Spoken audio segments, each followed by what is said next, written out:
श्लोक 13 अनुवाद। 3 गुणों सतो रजो तथा तमो के द्वारा मोहग्रस्त यह सारा संसार मुझ गुणातीत तथा अविनाशी को नहीं जानता। तात्पर्य, सारा संसार प्रकृति के 3 गुणों से मोहित है। जो लोग इस प्रकार से 3 गुणों के द्वारा मोहित हैं, वे नहीं जान सकते कि परमेश्वर कृष्ण इस प्रकृति से परे है।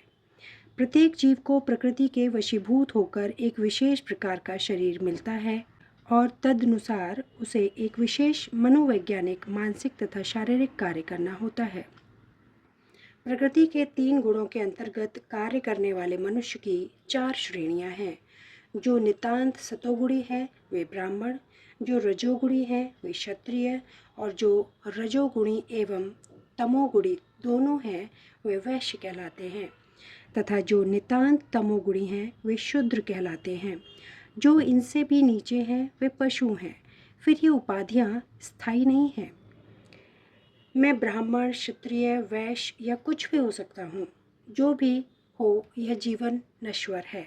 यद्यपि यह जीवन नश्वर है और हम नहीं जान पाते कि अगले जीवन में हम क्या होंगे, किंतु माया के वश में रहकर हम अपने आप को देहात्म बुद्धि के द्वारा अमरीकी, भारतीय, रूसी या ब्राह्मण, हिंदू, मुसलमान आदि कहकर सोचते हैं। और यदि हम प्रकृति के गुणों में बंध जाते हैं तो हम उस भगवान को भूल जाते हैं जो इन गुणों के मूल में है। अतः भगवान का कहना है कि सारे जीव प्रकृति के इन गुणों द्वारा मोहित होकर यह नहीं समझ पाते कि इस संसार की पृष्ठभूमि में भगवान है। जीव कई प्रकार के हैं, यथा मनुष्य, देवता, पशु आदि, और इनमें से हर एक प्रकृति के वश में है, और ये सभी दिव्य पुरुष भगवान को भूल चुके हैं। जो रजोगुणी तथा तमोगुणी हैं, यहाँ तक कि जो सतोगुणी भी हैं, वे भी परम सत्य के निर्विशेष ब्रह्म स्वरूप से आगे नहीं बढ़ पाते।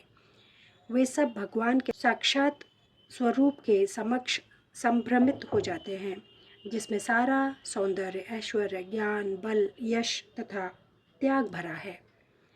जब सतोगुणी तक इस स्वरूप को नहीं समझ पाते तो उनसे क्या आशा की जाए जो रजोगुणी या तमोगुणी हैं। कृष्ण भावनामृत प्रकृति के इन तीनों गुणों से परे है, और जो लोग निसंदेह कृष्ण भावनामृत में स्थित हैं वे ही वास्तव में मुक्त हैं।